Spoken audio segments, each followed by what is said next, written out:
and it's a Friday, so we will be talking about our usual Friday topics. But before we get to any of them, today's main topic, our main story is something that affects each and every one of us. We're taking a look at hospital bills. That's right. For long, we have looked at hospital bills and wondered, what are these extra charges?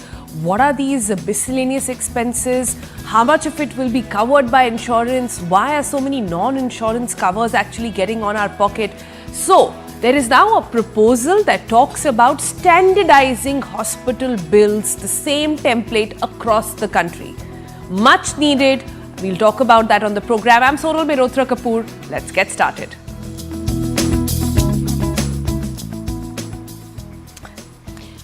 First up, a demand for hospital bill clarity that continues to grow. We're taking a look at a survey that showed just that citizens want more transparency. Why are bills ending up so expensive?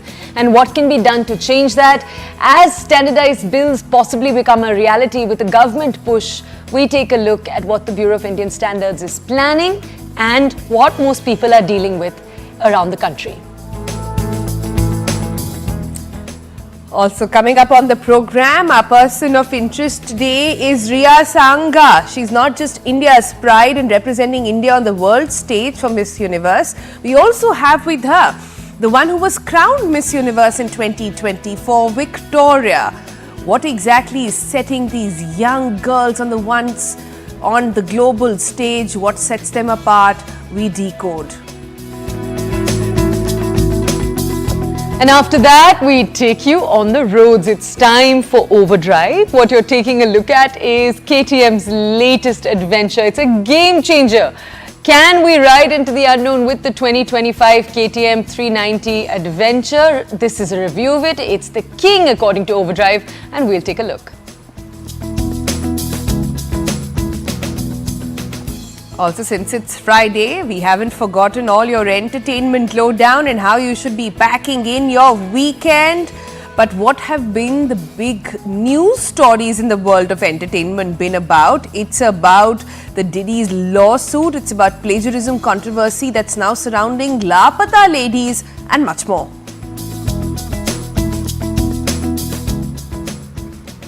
And after that, as we promised, thank God it's Friday. It's the ultimate weekend planner. All of the streaming picks you can choose to watch, what you can watch outside, the live events that you can go catch. We're going to be talking about the musical events, that and more across the country.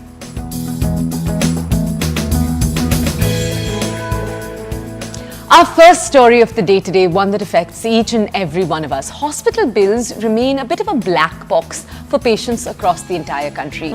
You pay, but often don't know what you're paying for, and you're surprised by a much bigger than expected bill at the end of your stay or the stay of a family member. Hospitals charge for everything, it feels, right? From consumables to services and facilities, and details are rarely itemized clearly. So now the government is working on a plan to change that. The Bureau of Indian Standards, or BIS, the mark that you see on your packets quite often, has now drafted guidelines aiming to make hospital bills transparent and uniform, requiring hospitals to provide a clear itemized breakdown of all the charges. Now, important to highlight that it's just a proposal right now, not a law. So we are here trying to understand how can we really make this proposal better. All right, let's take a look at a very interesting survey that was done related to this issue that highlights just how pertinent it is for citizens across the country. A local circle survey in 2024, it covered nearly 23,000 respondents across 305 districts, and it highlights just how widespread this issue is. More than half of them, so 53% said they had never received a proper breakdown of their hospital bills. Most said it's just package charges with no clarity on what they're actually paying for. 47% only said that they do receive clear, itemized bills with all the details intact. So the demand for transparency isn't just a suggestion anymore, but an expectation almost. And it's high time we have it here in the country. Now, according to the survey also, 74% of citizens want the government to enforce a standardized billing format, one that clearly lists out the charges, whether it's for consumables, it's for service, it's for facilities or any other medicine as well. And this frustration isn't only about patient rights, lack of transparency impacts insurance companies as well, employers, and even government schemes trying to ensure proper reimbursement and care. So to understand this topic in much more depth, we're joined by two thinkers here. First is Sachin Taparia. He's the founder of Local Circles. They're the organization that actually conducted the extensive survey from which the numbers we were just highlighting a few seconds ago. We're also joined by Anand Patwardhan. He's an advocate and a consumer advocate activist. He's also the founder of Consumer Courts Association. So both of them are joining us this morning. Good morning to both of you, gentlemen. Thank you for joining us. Anand, if we could just come over to you first to ask you, before we go deeper into this topic, what do the existing rules, the existing laws say around this? Bring us some historical context here. Who can do this? Anand, I believe you are actually the ex-president, so let me just correct myself there. Now go ahead, give us the historical context. What exists already right now before this bill becomes a law? Well, there isn't very clear any laws which actually say that this is what it has to be done. The basic some standard practices by which how a bill is to be prepared. It must be mentioning particularly, the standards of weights and measures has a separate order by which a bill has to be issued and how that bill must have details.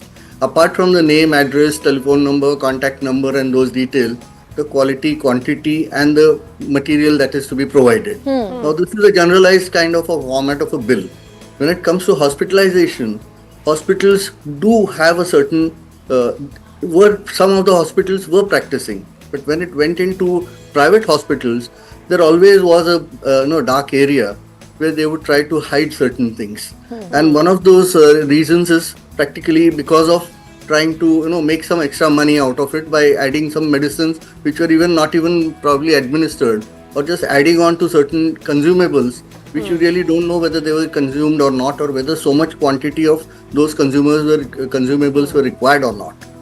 Just a standardized bill which would generally say these are the charges for the surgery, or even a lump sum, okay, we're giving you a package deal. That is how it used to work.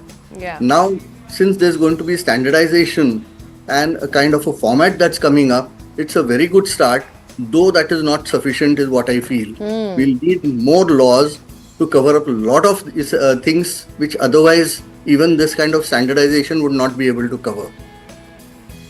I see. A very detailed billing, and that also does not help. I think what Anand is trying to say is that everybody has to work together in this. The insurance companies, the government, hospitals, doctors, all of them have to sort of follow a path, and that's the only way we'll get to a basic standardized to be achieved in its true sense. Sachin is also with us. Sachin, it's a no-brainer really that it's the need of the hour, right? It's a no-brainer that if there is one place where you end up spending the most unaccounted for money in your life, it is the hospital. It is also the one place where you are most traumatized to even question. You are almost always there to, just, हाथ फैला के जैसे बोलते हैं कि आप कुछ भी कर दीजिए. In those desperate times, it's a no-brainer that a standardized hospital bill is required. Why has it taken us so long to actually get here? Sonal, and Toya, I think nobody really thought of this before. And essentially, the industry as well as the government was relying on industry bodies, who were doing hospital accreditation to use the formats that were convenient to them. And I think that is what continued as a practice. So one of the, initiatives that we at Local Circles have taken up over the last 4-5 years, I should say, is, BIS always stood for standardization of products. These are your pressure cookers, your helmets, your water bottles, right? But it never did anything on standardization of services. So one of the first initiatives basically, and that's why it took so long. We've been getting these complaints for about 4-5 years now, about, especially, when COVID hit. A lot of people experience this. So that is where we got a lot of complaints that, we got a single item, COVID package or a maternity package, and no detailing in these bills. So when we started seeing some of these conversations build up, that's when we took this survey. And the results as you presented was literally 1 in 2, basically saying that we have not gotten the details, and a lot of people wanting this standardization. So we took that, we escalated that to the government, saying, look, let this be your first service standard, essentially, right? Like this, you need a standardization of lift maintenance standards, or pest control, how it is done at your homes. Pretty much every service that is out there needs standardization in India, right, and world over, and it's not being done. So I think this is a good start. I think, as Anand said, just this standard will not make things happen on the ground. Right. I think along with that, the government and all the stakeholders will have to work together. Now, a lot of, billing happens through software, right? So all the software companies that do hospital billing will have to be brought on board and said, look, this is the common standard that you implement. Now, another very interesting facet of this, that we heard from the consumers, and I think you guys were trying to touch on, is the time it takes for claim processing, right? Yeah. So we've gotten complaints that on the last day or the day of discharge, people wait anywhere from 6 to 24 hours to get their billing, concluded basically at hospitals. Yes. And getting that claim processed, getting all those approvals. And, the bill plays a very important role in there. So if this bill is standardized, right, and there are certain guidelines that are set by IRDAI to process, these bills or process these claims within, let's say, 3 hours or less, I think all of that will basically get sorted, and you'll have more medical capacity, right? I mean, right now, people are just waiting on the last day, occupying a room, in a bed, basically, in hospitals. Yeah. So I think waiting all to of go, but these not being cleared because the bills have not been done or the insurance company hasn't given approval. It's a painful process. I can seriously say that, yeah. Absolutely. So I think all of this should lead us to a better place, 3 to 5 years from now. But I think as the point that was made earlier, that a bunch of agencies will have to come and work together and make sure this is done effectively. This is just a... And it's funny, when reading about this, citizen after citizen, the phrase they're using online is medical mafia. Many saying that what will an itemized bill really do? It's just one more step. It's good, but it's just definitely not enough. Let's go over right now to Anand to understand a little bit more then. Anand, earlier you touched on the fact that this is just one step in many required. Walk us through what else you see is required, because some horrifying stories coming forward in the articles that cover this. One incidence of a set of parents who received one extra day even after their kid had passed away because the hospital said we need to keep the kid's body to run different kind of procedures on it after the death. So stories like that coming forward, really painful ones. Anand, how do you think this needs to be structured and thought through to truly help the Indian patient, the Indian consumer? I think we need to go a little further standardization with regard to, let us say, certain procedures, say cholecystectomy. What kind of medicines required, what kind of procedure required, whether laparoscopic or it's open surgery, what would be the minimum charges or what would be the basic charges that could be charged. What is happening is, well, I think, and there's no such law which may decide for any professional to say, well, these are my charges because this is my experience and from my learning or my education and those kind of things put me at a different pedestal where I can charge and demand my fees. So that kind of an issue where a surgeon or that kind of a specialized service would be one part. But then medicines, I have seen my own experience once. When I came out of a hospital with a little procedure that was done, I was given a bill and another separate bill saying these are all that needs to be replenished, which comes from the consumer bills from the OT.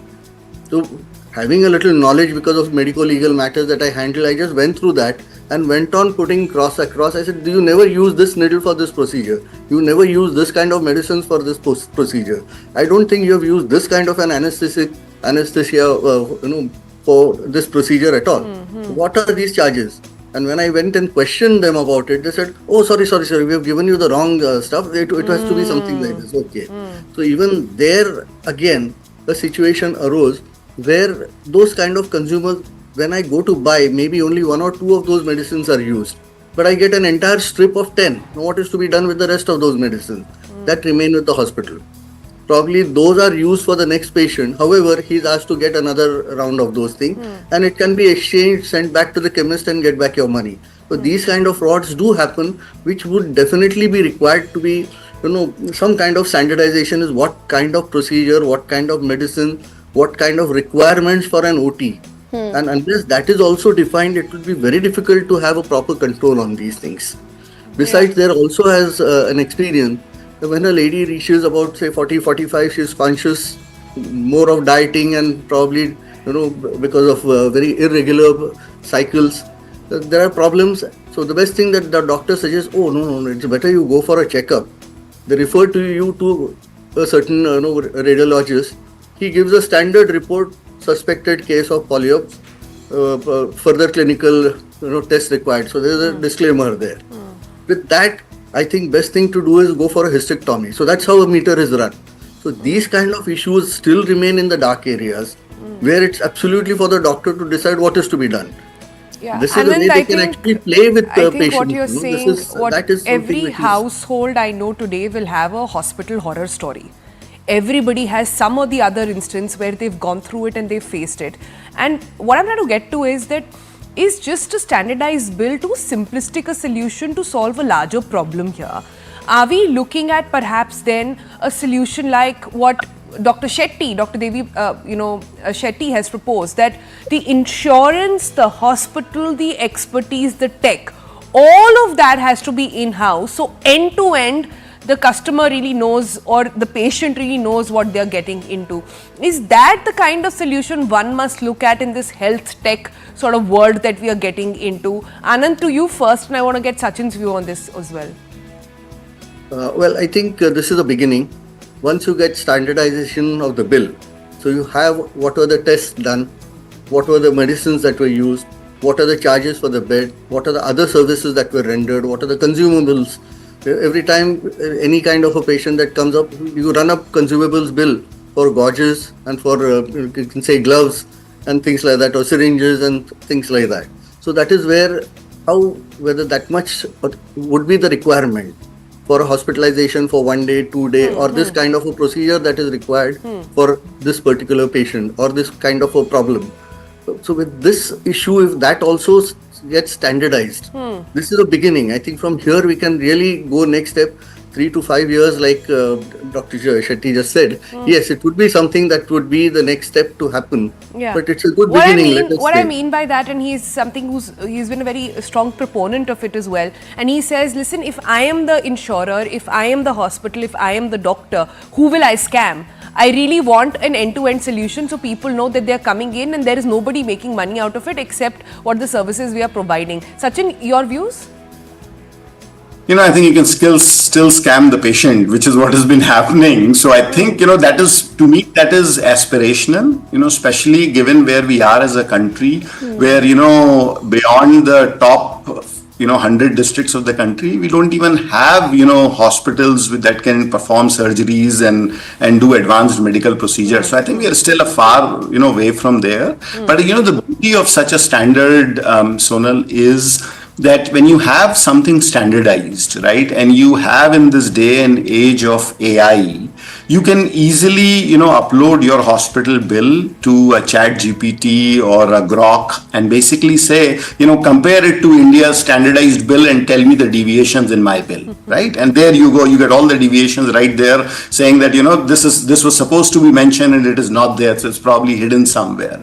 So I think it is the first step in consumer empowerment. I think the government will need to create awareness so it's there everywhere. People know what they can do, what they can't do, right? And then I think we build from here basically, where all the different stakeholders do their bit. It's made very clear to them what is expected of them, and then there is a tech-based enforcement methodology, which is what has been missing forever, across sectors in India. So I think That is where we should be using this health tech and saying, look, tell me the deviations. The health ministry or a BIS should have such a capability where they can basically, analyze millions of hospital bills and say, look, these are the 20 hospitals that are generating the most fraudulent bills, right? And then start holding them accountable. So I think tech holds a lot of potential, according to me, as compared to, a single model where everything is being done by one provider. I mean, that's aspirational at this point. Okay, I want to touch on something interesting but hard to put a finger on. I think one thing that India does correctly over the last few years is that our trust in the medical community still seems quite high. So what I mean is that if you just take a look at the vaccinations, you take a look at the vaccination rate in our country, compare that to, for example, the whole debate around vaccination sahi hai ya nahi hai in the United States. In India, in an orderly line, you had Indians line up and get that vaccination. That debate didn't start because we had trust in the power of the medical community, the power of our doctors.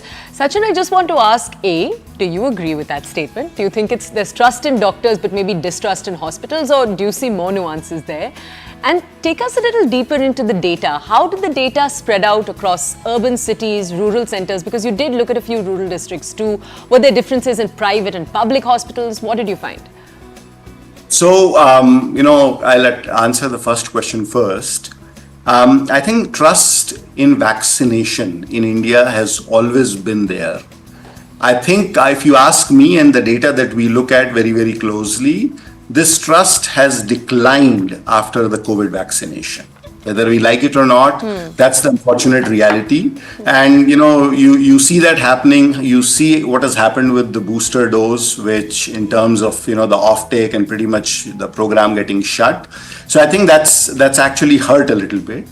But traditionally, with all the time-tested vaccines, I think Indians do trust vaccination, and that's still very much the case.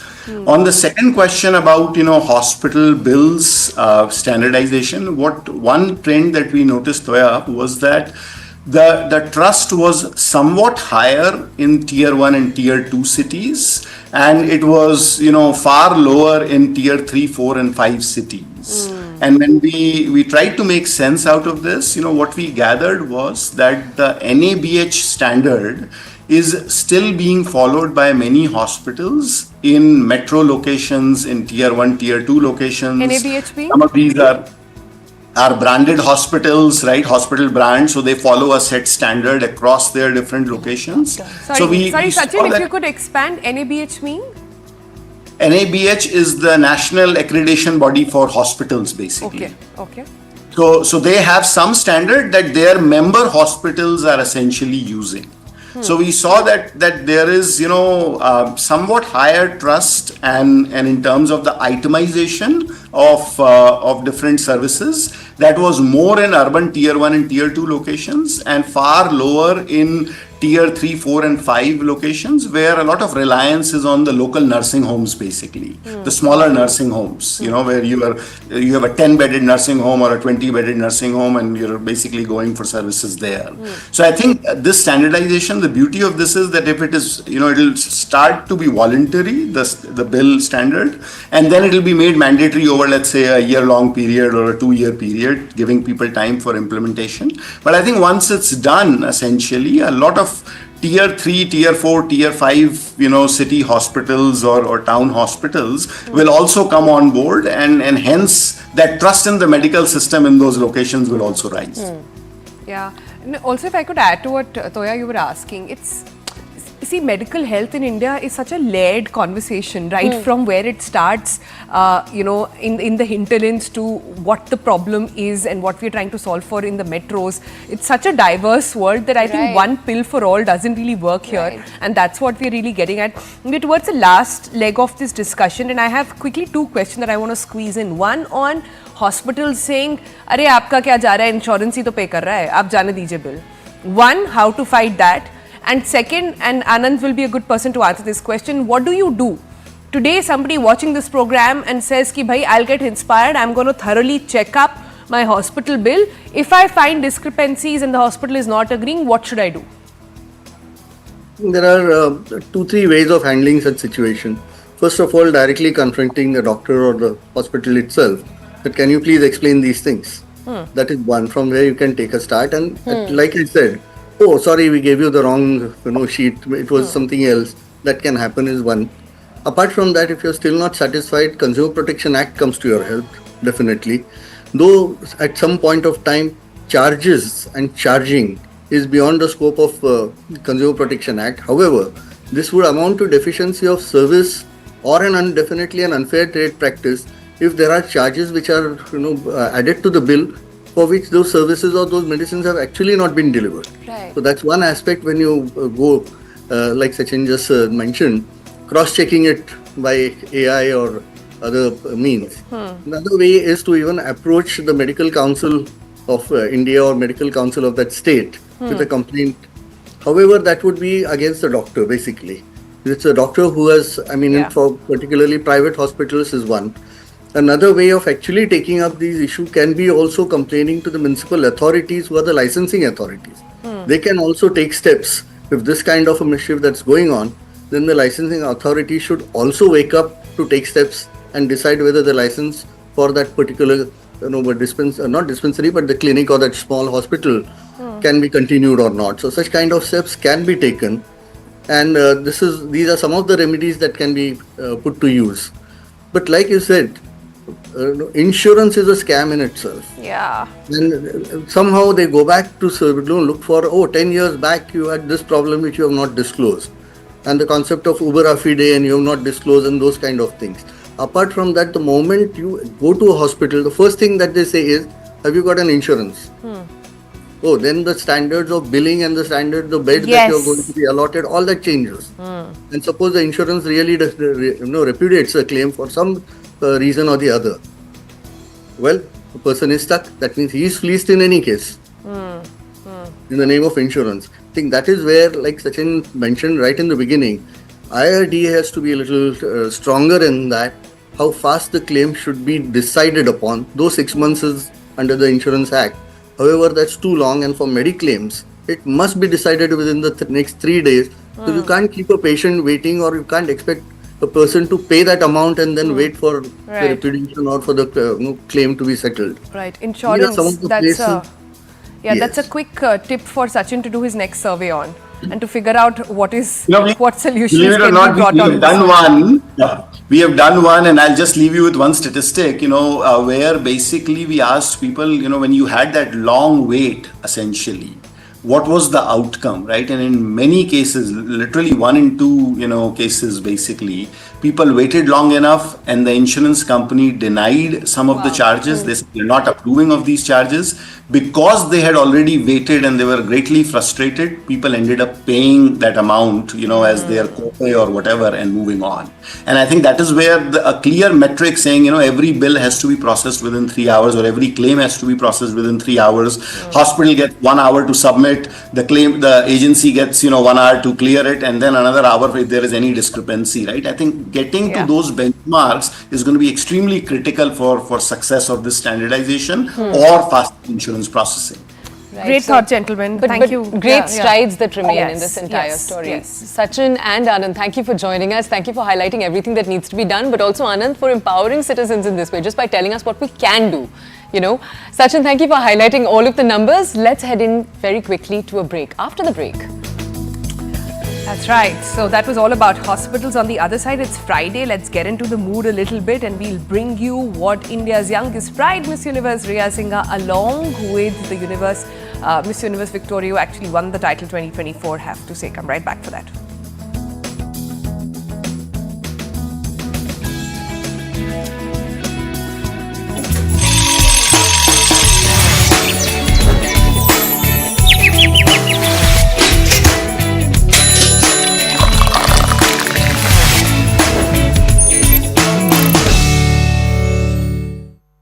Retirement doesn't...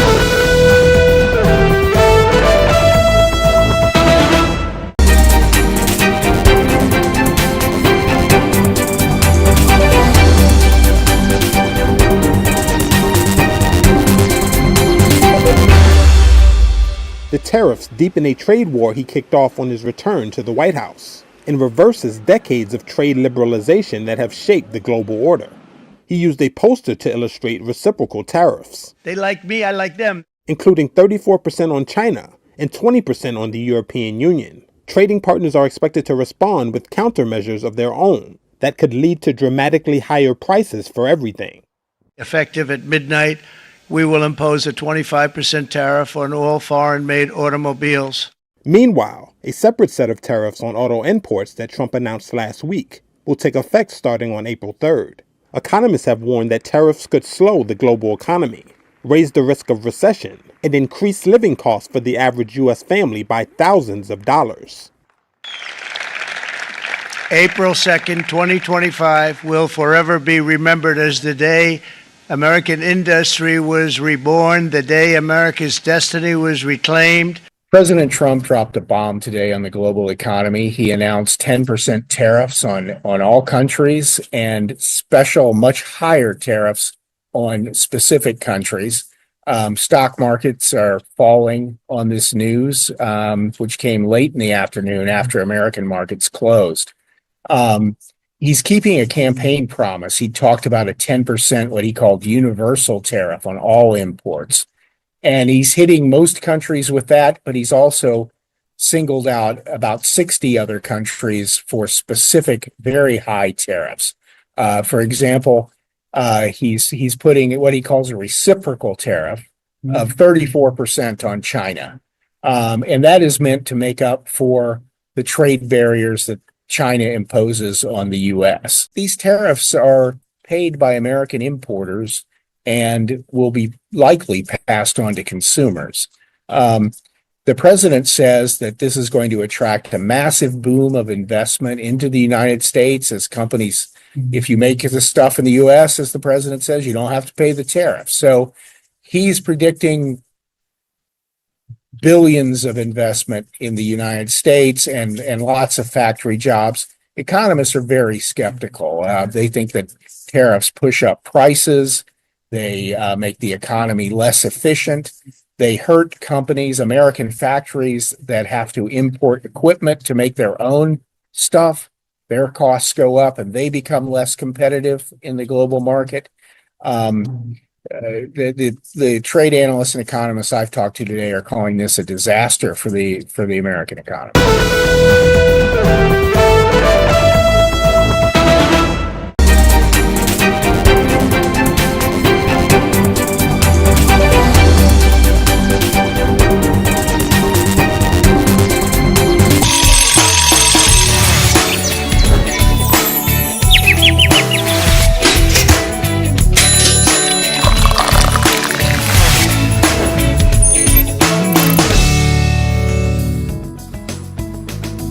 Welcome back. You're watching The Breakfast Club and let's take you through our person of interest. Two women who've set the global stage on fire, one claiming the ultimate crown and the other making her nation proud. Let's start with the Queen herself, Victoria, who has been crowned Miss Universe 2024. She brought charm, intellect, strength, all of that to the global platform. Her journey to the top has been inspiring and proving once again that excellence knows no boundaries. So we'll take you to her in just a second. The other person we're focusing on, you can already see her name on your screens, Rhea Singha. She represented India on the same stage, Miss Universe India 2024, and at just 19, she's proven her mettle. I'm always surprised by how young these people are. At 19, I don't know what I was doing, but among the world's finest are these two young women. This morning, we have both Victoria and Rhea with us on The Breakfast Club. Let's just go over to them to understand a little bit more about their journey. All right, first, let's just very quickly go over How lovely are they looking? Yeah, they're looking very, very beautiful. Let's just go over first to the person who is Miss Universe India 2024. Just tell us, Rhea, at the age of 19, how do you feel after winning such a grand title for the country?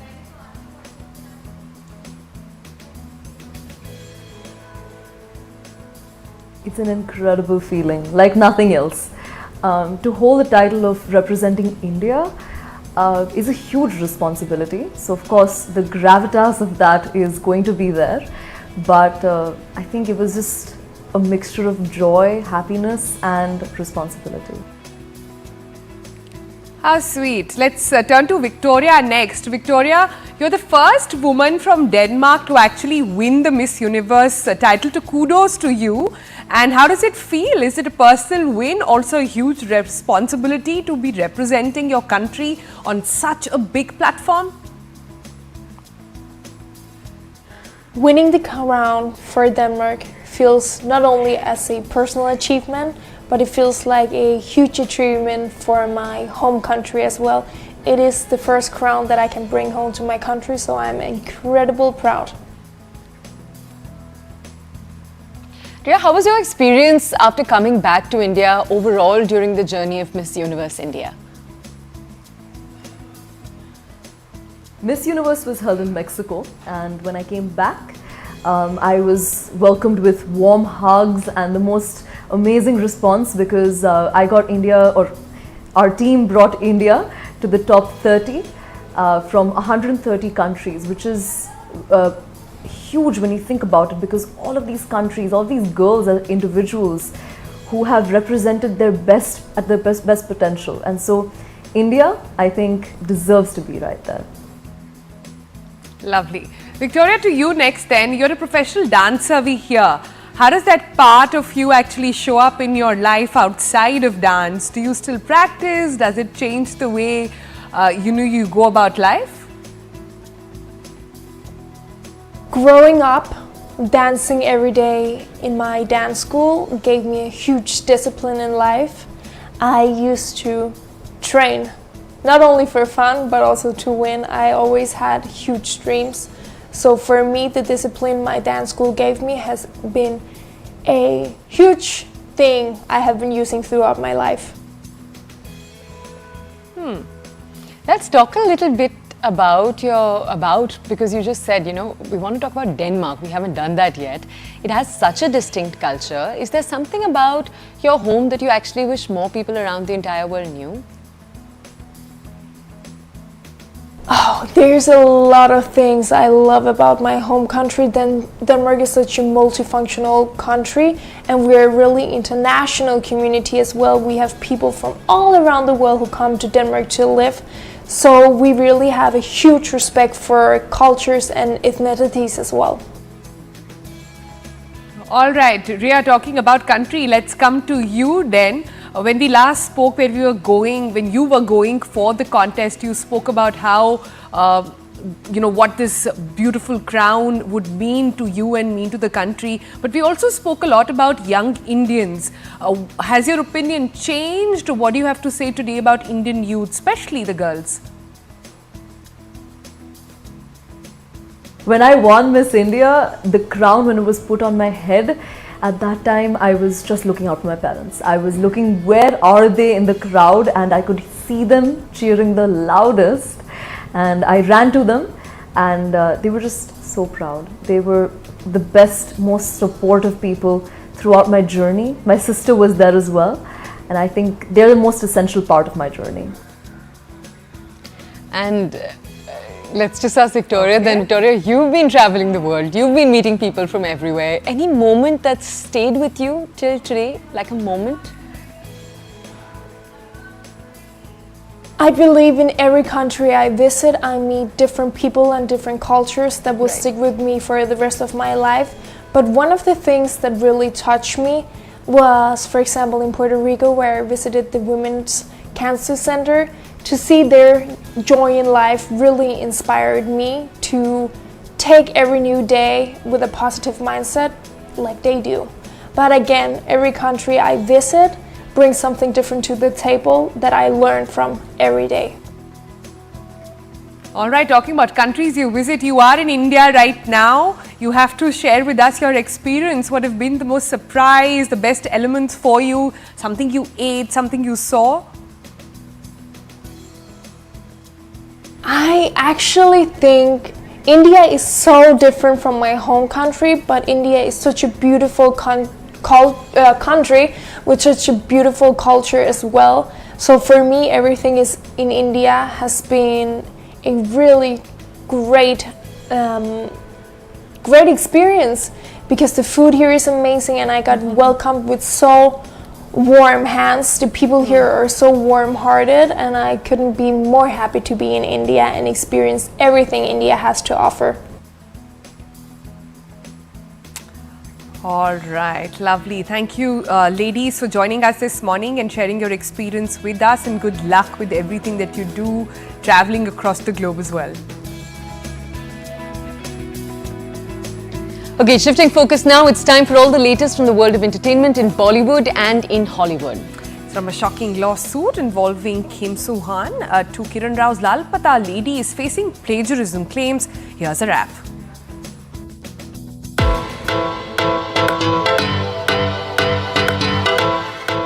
Hello there. Let's take a quick look at the week that was. South Korean star Kim Soo-hyun has filed a lawsuit of 12 billion won against the late actor Kim Se-ron's family for claiming that he had a part in her death and dated her when she was a minor. Following Se-ron's family's claim that Soo-hyun pressured her leading to her death, he at a press conference accused her family of threatening her with money and called them murderers. As he broke down while speaking, he firmly denied dating her when she was underage, insisting their relationship only began after she reached adulthood. However, netizens slammed him for putting on an Oscar-worthy performance. Kiran Rao's much-talked-about directorial Lapata Ladies has been accused of copying a 2019 Arabic film called Burkha City. A viral clip revealed that Burkha City also revolved around a newlywed man's search for his wife after she gets mistakenly replaced by another woman wearing the burqa. The internet expressed their disappointment over striking similarities between the two films and called out Kiran on grounds of alleged plagiarism. On a related note, Lapata Ladies was selected as India's official submission for the International Feature Film category at the 2025 Oscars, but it failed to make it to the final list of nominations. Amid the controversy surrounding L2 Empuran, MDMK General Secretary and Rajya Sabha MP Vaiko has demanded a complete ban on the film in Tamil Nadu.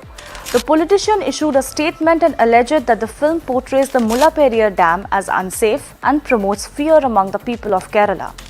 This comes at a time when L2 Empuran is also being re-edited after a section of people criticized it for allegedly portraying right-wing politics as villainous.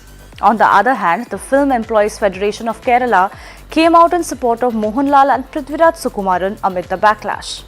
A sexual assault lawsuit against Sean Diddy Combs has been dismissed after the plaintiff, who uses the proxy name Jane Doe, failed to refile her complaint under her real name.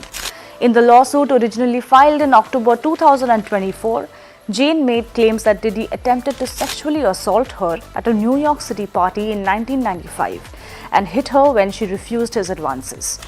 The rapper's legal team said that this dismissal brings to light attorneys who are more focused on media headlines. While this is a small victory for the disgraced Diddy, he still faces multiple other serious criminal charges, including sex trafficking, with a trial set for May. American rapper Cardi B has hurled some serious allegations against her estranged husband Offset amid their divorce process. In a shocking revelation, she accused her former husband of giving her death threats and revenge porn, while also claiming that he has been stalking and harassing her. She added that Offset begged her to be together and even sent explicit videos to an individual she was reported to be with. Cardi B expressed her disgust over Offset's alleged explicit voicemails too. Further unversed, she filed for a divorce from him for a second time in 2024. That's all for this week. I'll see you soon. All right then, staying in the world of entertainment, it's Friday finally, and we are here to bring you your complete weekend guide. What to watch, where to go, what's happening in your town, we've got you covered. Right from Minecraft's cinematic debut, and they're doing this with Jason Momoa, Jack Black, to gripping new Malayalam and Telugu releases, binge-worthy shows. We're going to take you to everything that's there. This is Kaveri, as usual, with your ultimate weekend planner. Thank God it's Friday. Take a look.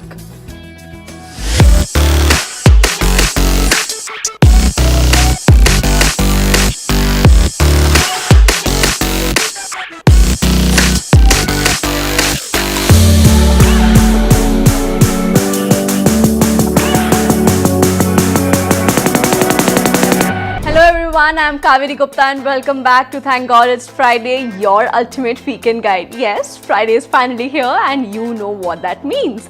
Time to relax, unwind and plan some epic movie marathons, binge-worthy shows and cool events happening around town. So let's jump right in. First up, in the world of movies, we have Minecraft. The movie is hitting the screens today. This film brings the blocky creative universe of Minecraft to life. With Jason Momoa and Jack Black leading the cast, it's going to be an action-packed, hilarious adventure that's perfect for fans of the game and newbies alike. Next, we have got Lovely, a Malayalam film starring Matthew Thomas in the lead. It's a gripping story with stunning visuals, definitely one to watch if you are into strong storytelling and powerful performances. Moving on to Telugu cinema, 28 degrees Celsius is making waves in theatres today. It's a romantic suspense thriller that revolves around Anjali, who suffers from a rare brain condition that keeps her at a constant 28 degrees Celsius to survive. Twists and turns unfold, blending love, mystery and edge of your seat suspense. Now, if you are in a mood to stay at home on weekends, don't worry, I've got you covered with some OTT gems. On Netflix, we have got Test, a Tamil sports drama starring R. Madhavan, Nayanthara and Siddharth. It's about a national level cricketer, a brilliant scientist and a dedicated teacher whose lives collide during a high-stakes cricket match. It's intense, emotional and packed with drama you don't want to miss. Next, streaming on Sony Live, Chamak the Conclusion. This second season picks up where the first left off, following Kala, a rapper who returns to Punjab to seek justice for his father, a legendary singer. It's gritty, gripping and a must-watch for thriller lovers. And if you are into K-dramas, Karma is the one for you. This South Korean crime thriller follows 6 strangers whose lives become tangled after a mysterious accident. Dark secrets, unexpected twist and intense drama. Trust me, you'll hooked from the first episode. But well, if you want to step out and soak in some live entertainment, here's what's happening around town. In Delhi, comedy lovers, take note. Anubhav Singh Bassi is performing today and tomorrow at Talkatora Stadium. Get ready for a night of belly laughs and side-splitting humor. And if you are in Kolkata, don't miss Yo-Yo Honey Singh performing live tomorrow. With his chart-topping hits and electrifying energy, it's going to be an epic night of music and magic. And for all you sports enthusiasts in Noida, the Badminton Championship is happening today till April 6th at Sector 141. A perfect mix of fitness, fun and fierce competition. Well, that's all for today's episode of Thank God It's Friday. Catch you next week for more exciting releases and events. Until then, I'm signing off. Have an amazing weekend. Stay safe and keep the vibes going. Ciao. That was from the world of entertainment. If you're in the mood for some zoom this weekend, well, Overdrive is here bringing you reviews for the all-new 2025 KTM 390. It's an adventure bike. Right, and if you're someone who likes to pack a bag and go driving for days, is this the right bike for your drive? Overdrive brings you the design, the features, the performance and more. Take a look.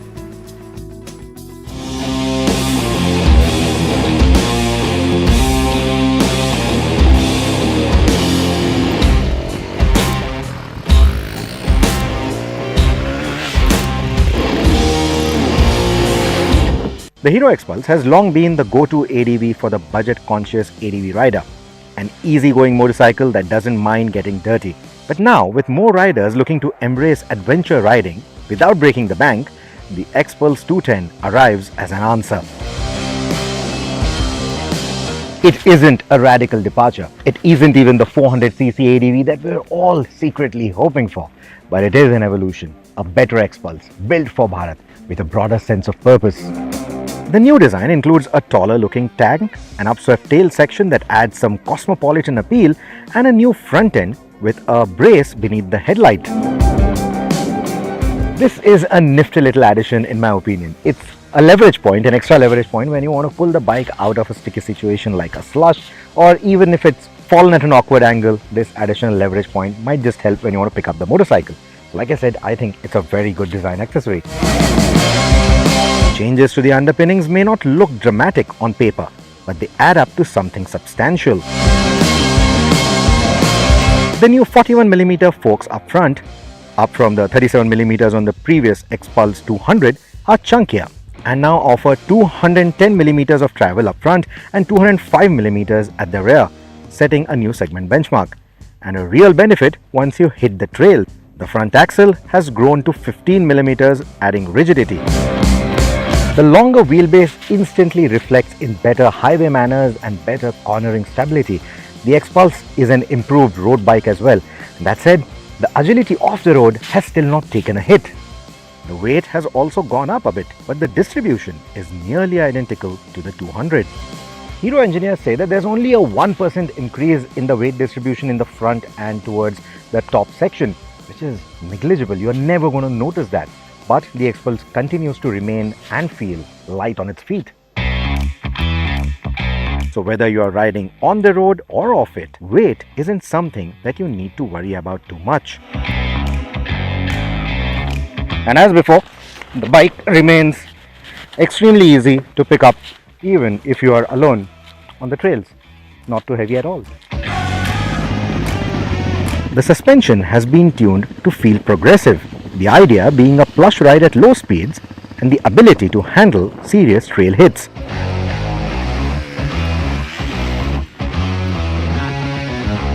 But in practice, the slow speed ride is slightly stiff. In fact, it can feel quite firm, especially on the pothole or the undulated tarmac surfaces that are abundant in rural India, or let's just say all of India. At the same time, I think the suspension behaves really well when you attack the ruts, the stones, the rocks, the trails. It just decimates all of that just the way an Xpulse should. So off the road, it still continues to shine. That is its natural playground. The monoshock linkage feels effective with preload adjustability for touring setups. However, with complaints of rusting issues with a lot of components on the Xpulse, that component is definitely going to have to prove itself with time. Not just in terms of its metallurgy, but also in terms of that placement, because the way it is, I think it's going to take a lot of beating. Now for the most significant upgrade, the engine. This is the same 210cc liquid-cooled motor from the Charisma XMR. And while it's only a 10cc bump over the older Xpulse, it's in a different league. Hero claims a 25 km/h higher top speed for the new 210cc engine. Now, with a little bit of help from tailwind, we saw about 140 km on the speedometer, so take that to be a true speed of about 125 if I'm not wrong. And while it does feel stable, while it does get there quite easily, it starts getting quite buzzy after 110 km/h. So on the highway, it will hold 120, but you will feel a lot of vibrations in the pedals, in the foot pegs, etc., even in the handlebars. So there, it's starting to get a little buzzy, and that sensation lingers on for quite some time even after you get off the motorcycle. But otherwise, yeah, anywhere between 100, 110, you should be able to comfortably cruise. Now back to some of the more protection parts, like the engine guard that you see here and the placement of the coolant reservoir. The only annoyance, the bike kept stalling in the first gear every now and then, especially on the trails. But I think it's more to do with the motorcycle being new. A few more miles on it and it should be absolutely fine. We got the bike with hardly 300 km on the odo. That fresh. That said, the liquid cooling is a huge win for Indian conditions. In the 30°C Rajasthan heat, the bike held up through long rides and off-road abuse without overheating. The radiator is also well protected. This is ideally what the Xpulse will look like when it falls on the trail. And you can see that the guards really do a good job in making sure that the tank is not really hitting the ground all that much. Even the tank shrouds don't really touch or hit the ground all that much. Of course, how you fall, where you fall, what the kind of terrain is going to dictate a lot of things. But I think that coolant reservoir is out of harm's way. It's nicely shielded by those tank shrouds and they're really thick. So you shouldn't really be worried about that. But if you install a tank guard or invest in a tank guard, I mean, that's up to you. The same thing now for the hand guards here. These, however, don't have a metal brace. Like before, they continue to be a plastic unit and they are mounted on top of the lever mounts. And that, I think, is a bit of a problem. So in case of a slightly hard fall or maybe at speed, these are going to break away very easily and not going to protect those levers or your hands.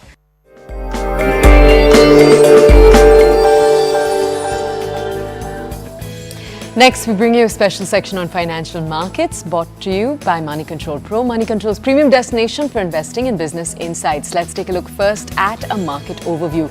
GIFT Nifty signals a gap down opening on Friday as tariff uncertainty and economic distress loom over global markets. Asian markets in particular continued Thursday's decline in early trades on Friday. US equities closed with the largest decline seen in years. Crude oil prices slumped as OPEC plus nations look at higher supplies. Gold prices hold at high levels on uncertain macroeconomic milieu. Let's look at the sector in focus this Friday morning. Companies in the defense sector are key beneficiaries of the government's focus on boosting India's military preparedness. Strong capex and domestic procurement will aid the growth of companies operating in the defense electronics, and higher execution, improving business and margins and strong order book should support stock performance as well. You can log into Money Control Pro to find out more about the defense sector and various other actionable insights on the markets. It's a premier destination for all the investing views and financial insights you will ever need, brought to you by Money Control.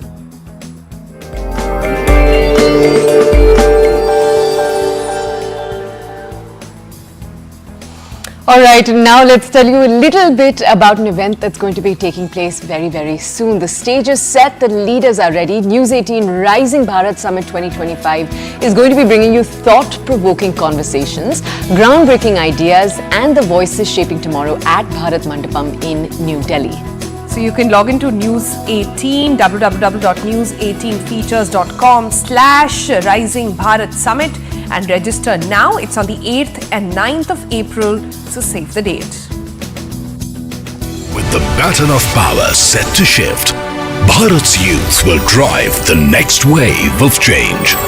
The biggest leaders and policymakers, global trendsetters, business icons, and entrepreneurs will come together to inspire the next generation of change makers.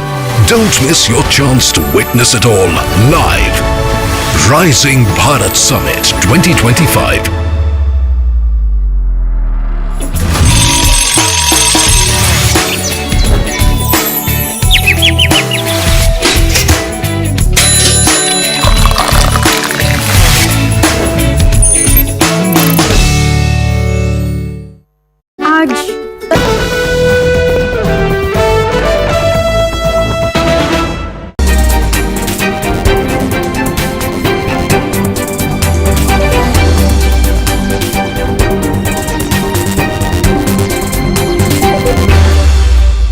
The tariffs deepen a trade war he kicked off on his return to the White House and reverses decades of trade liberalization that have shaped the global order. He used a poster to illustrate reciprocal tariffs. They like me, I like them. Including 34% on China and 20% on the European Union. Trading partners are expected to respond with countermeasures of their own that could lead to dramatically higher prices for everything. Effective at midnight, we will impose a 25% tariff on all foreign-made automobiles. Meanwhile, a separate set of tariffs on auto imports that Trump announced last week will take effect starting on April 3rd. Economists have warned that tariffs could slow the global economy, raise the risk of recession, and increase living costs for the average U.S. family by thousands of dollars. April 2nd, 2025 will forever be remembered as the day American industry was reborn, the day America's destiny was reclaimed. President Trump dropped a bomb today on the global economy. He announced 10% tariffs on all countries and special, much higher tariffs on specific countries. Stock markets are falling on this news, which came late in the afternoon after American markets closed. He's keeping a campaign.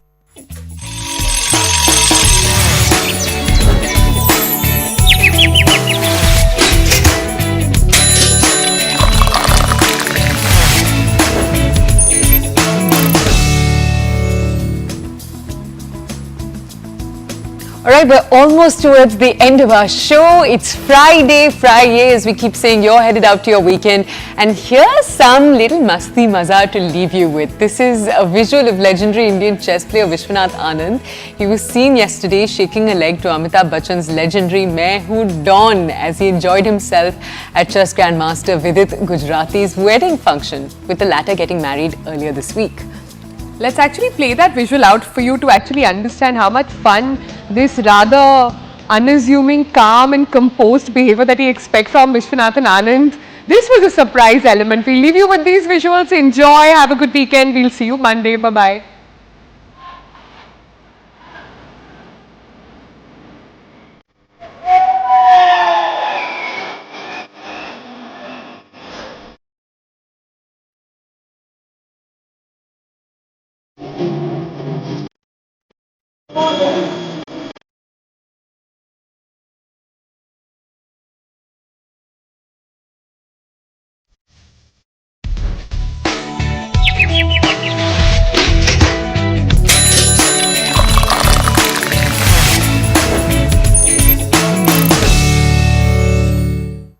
Mahi sir.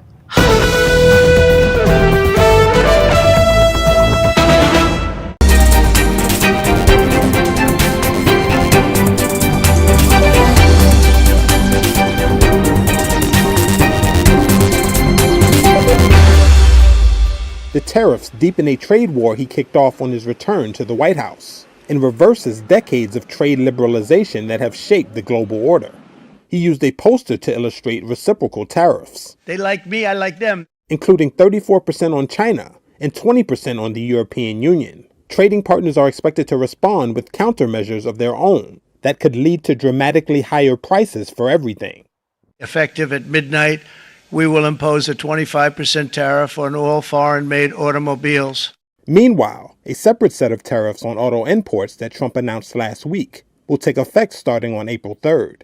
Economists have warned that tariffs could slow the global economy, raise the risk of recession, and increase living costs for the average U.S. family by thousands of dollars. April 2nd, 2025 will forever be remembered as the day American industry was reborn, the day America's destiny was reclaimed. President Trump dropped a bomb today on the global economy. He announced 10% tariffs on all countries and special, much higher tariffs on specific countries. Stock markets are falling on this news, which came late in the afternoon after American markets closed. He's keeping a campaign promise. He talked about a 10%, what he called universal tariff on all imports. And he's hitting most countries with that, but he's also singled out about 60 other countries for specific, very high tariffs. For example, he's putting what he calls a reciprocal tariff of 34% on China. And that is meant to make up for the trade barriers that China imposes on the U.S. These tariffs are paid by American importers and will be likely.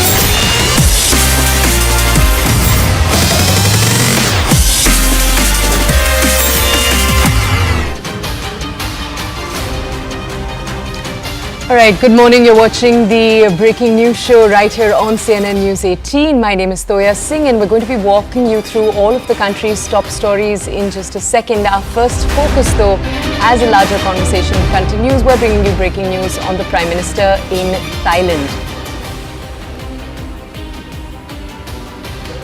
All right, we're just bringing you more details on the Prime Minister's visit. He's holding a bilateral with representatives in Myanmar, as you can see, in Thailand in this moment. We'll just be bringing you more details in a second. We'll also be focusing on other stories, but he's in Thailand, remember, to attend the BIMSTEC summit. The Prime Minister is, as we said a little while earlier to you, in Thailand right now. He's arrived in Thailand for the BIMSTEC summit.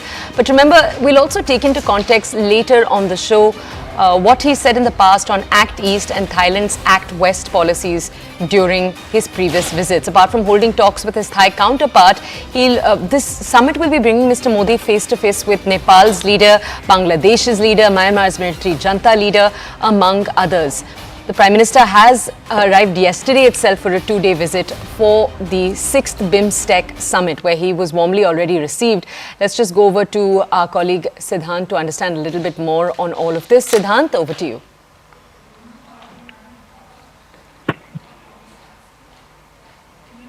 Siddhant, are you able to hear us? Yes, Toya. So Prime Minister has arrived for the 6th summit, and in fact, he just concluded his meeting, a bilateral meeting with the leader of junta from Myanmar. In fact, this was the first meeting between Prime Minister Modi and Senior General Aung Hlaing of Myanmar on the sidelines of the BIMSTEC summit. Prime Minister Modi assured Myanmar of full possible assistance from the Indian side.